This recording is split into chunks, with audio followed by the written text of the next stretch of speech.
Gold mates അവതരിപ്പിക്കുന്ന ഇന്നത്തെ കൃത്യമായ സ്വർണ്ണവില. 24 കാരറ്റ് സ്വർണം 1 ഗ്രാം 14,780 രൂപ. 10 ഗ്രാം 1,47,800 രൂപ. 18 കാരറ്റ് സ്വർണം 1 ഗ്രാം 11,265 രൂപ. 8 ഗ്രാം 90,120 രൂപ.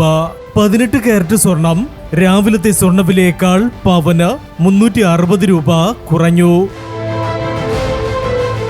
22 കാരറ്റ് സ്വർണം 1 ഗ്രാം 13,630 രൂപ. 8 ഗ്രാം 1,09,040 രൂപ. 22 കാരറ്റ് സ്വർണം രാവിലത്തെ സ്വർണ്ണവിലയേക്കാൾ പവന് 440 രൂപ കുറഞ്ഞു. ഇനി സ്വർണ്ണവിലയുമായി നാളെ വീണ്ടും കാണാം. Good bye.